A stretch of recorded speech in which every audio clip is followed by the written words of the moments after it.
lisons à présent le livre du prophète Jérémie. C'est un livre long, 52 chapitres, un livre aussi difficile sur la forme et sur le fond. La forme, il y a des mélanges de poésie, de récits, des visions, des oracles prophétiques. Et puis, c'est aussi un livre qui a connu dans son histoire, il suffit de voir la différence entre la version hébraïque que nous possédons dans les versions des Bibles hébraïques et la version traduite en grec. Il y a des différences de taille, dans l'ordre des chapitres, etc., qui laissent supposer que même dans l'histoire de sa transmission, eh bien, c'est un livre qui a connu quand même quelques aventures. C'est un livre donc prophétique. Comme tout livre prophétique, il est indispensable de connaître le contexte historique.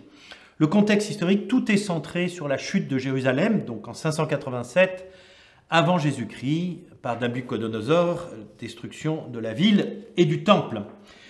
Le nom Jérémie, Yirmiyahu en hébreu, ça veut dire le Seigneur, Yahvé, a exalté. Nous le savons dans les premiers versets, eh bien que Jérémie est originaire d'Anathoth. Parole de Jérémie, fils de Helkias, l'un des prêtres qui était à Anathoth, au pays de Benjamin. Anathoth, c'est aux 5-6 km au nord-nord-est de Jérusalem. C'était la ville où justement il y avait cette branche sacerdotale qui avait été mise à l'écart du temps de Salomon.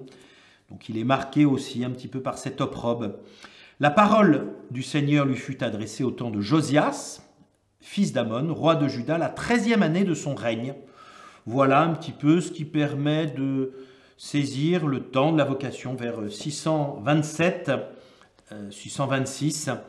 Et une longue activité prophétique, parce que ça durera jusqu'à l'exil, c'est-à-dire jusqu'à la chute de Jérusalem, et après, il finira sa vie avec les exilés qui partiront vers l'Égypte. Donc près de 40 ans de prophétie, une longue prophétie. Un livre long, on prendra dans cette première séquence les 25 premiers chapitres. En fait, il y a 3 vraiment chapitres. Il y a le chapitre 52, le premier, et au milieu le chapitre 25, qui forment aussi eh bien, des sections assez distinctes. Donc les 25 premiers chapitres peuvent faire un élément. J'avais parlé du contexte historique, c'est important de le reprendre. Le roi Josias, quand on dit la parole fut adressée au temps du roi Josias, c'est 640-609 avant Jésus-Christ. Grande figure, hein, c'est un roi juste, le roi Josias, c'est un roi fidèle, c'est un roi qui va restaurer le temple, c'est un roi aussi qui aura une mort un peu inattendue, parce que c'est un juste qui périra sur le champ de bataille. Et la figure de Josias sera aussi une figure assez symbolique, assez emblématique des rois d'Israël. Après lui, il y aura Joachim, roi par la grâce de Pharaon. On voit qu'il y a des alliances entre l'Égypte. Il y a toujours un petit peu, hein, Jérusalem sera tiré entre Égypte et Babylone. Le premier siège de Jérusalem, hein, Nabuchodonosor en 598 avant Jésus-Christ, et il déporte Joachim et les familles nobles de Jérusalem. Il y aura 2 séries de déportations, en 598 et en 587. Il y aura 10 ans d'un peu d'interrègne avec Sédécias, qui sera le dernier roi avant la destruction de Jérusalem. Godolias, le gouverneur, des jeux d'alliance dans ces 10 ans. Il y a justement, ça sera une période un peu trouble où certains faux prophètes diront tout va bien se passer, dans 2 ans tout sera rétabli. Jérémie aura un message assez différent, d'ailleurs qu'il le mettra en conflit avec les prophètes. Donc souvent un style poétique. Un style poétique, c'est pas toujours facile à saisir. Il y a pas mal de choses qui nous échappent. Des visions, des jeux de mots qu'on essaye de rendre. Par exemple, quand il voit une branche de veilleur, c'est une branche d'amandier. Le mot hébreu veut dire la même chose. Donc on sent que la richesse de la poésie n'est pas forcément retranscrite dans le français, ce qui rend parfois un peu la lecture plus difficile. Le premier chapitre, le chapitre 1, c'est essentiellement, comme souvent d'ailleurs dans les livres prophétiques, pour le prophète Jérémie, ou Isaïe plutôt, c'est au chapitre 6, mais là, dès le début, on situe la vocation. Pourquoi dès le début du livre? Pour montrer l'autorité. L'autorité, elle vient du Seigneur, parce qu'il a reçu la parole du Seigneur, et on voit que ce n'est pas son choix. Il dit même, moi je suis qu'un enfant, hein. Je ne suis pas mon Seigneur, je ne sais pas parler, je suis un enfant. Et le Seigneur reprit, Ne dis pas je suis un enfant, tu iras vers ceux qui je t'enverrai, etc.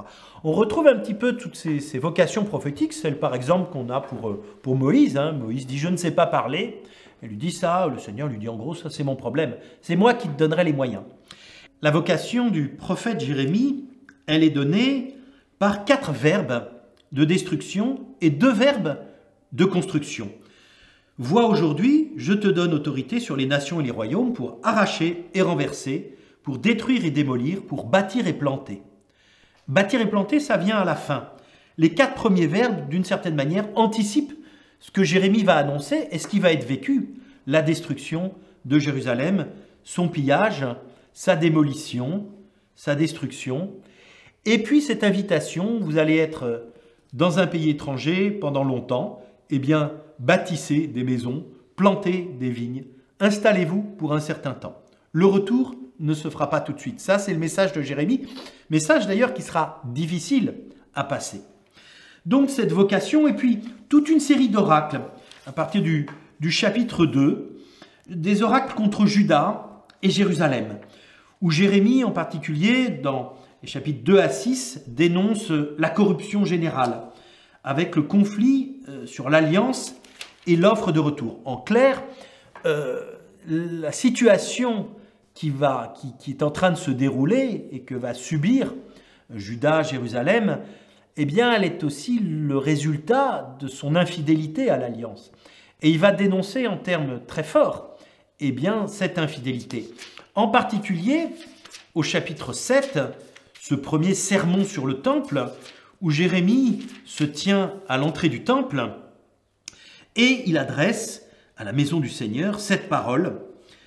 Écoutez la parole du Seigneur, vous tous de Juda qui entrez par ses portes pour vous prosterner devant le Seigneur.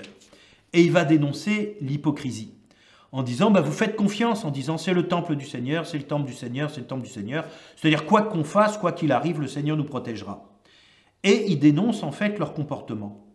En fait, si vous ne vous rendez pas meilleur, eh bien, ce qui va arriver, je vous ferai demeurer dans ce lieu, dans le pays que j'ai donné à vos pères, depuis toujours, si vous vous convertissez. Et là, il donne toute une série de comportements de justice. Si vous n'opprimez pas l'immigré, l'orphelin ou la veuve, si vous ne versez pas le sang innocent, si vous ne suivez pas d'autres dieux. C'est toujours la dénonciation de l'idolâtrie et de l'injustice sociale. Là, ils pourront demeurer dans ce lieu. Mais vous faites confiance à des paroles de mensonge. Ça, c'est un terme caractéristique aussi, la dénonciation du mensonge. Le mensonge dans le temple, c'est-à-dire finalement une vie religieuse qui est devenue tout en surface. Vous allez dans le temple pour offrir des sacrifices, et puis vous revenez, vous n'avez pas changé. Vous recommettez les mêmes iniquités. C'est-à-dire que le temple est devenu une sorte d'alibi finalement pour continuer, eh bien, votre comportement. La conséquence, c'est que le temple sera détruit. Et ça, il l'annonce. Vous pouvez voler, tuer, etc. Eh bien, cette maison sur laquelle mon nom est invoqué, eh bien, qu'est-ce qui va se passer? Oracle du Seigneur, il lui arrivera le même sort que Silo, c'est-à-dire qu'elle sera détruite. Et on voit qu'il dénonce toutes les abominations qui sont commises, c'est-à-dire ce comportement mensonger. Et le problème, c'est que l'œuvre du salut ne peut plus s'accomplir. À partir du moment où Dieu est instrumentalisé, c'est comme si finalement on va se confesser, on vit les sacrements, mais on n'a aucune intention de changer de vie et se convertir. Là, notre religion devient quelque chose de faussé, de mensonger. Et il va employer notamment cette expression, ce temple, vous en avez fait un repère de brigands. Et c'est exactement le terme que Jésus reprendra lorsqu'il purifiera le temple. Il purifie du temple justement en montrant, en chassant tous ceux qui permettent les sacrifices. Et il reprend les termes de Jérémie.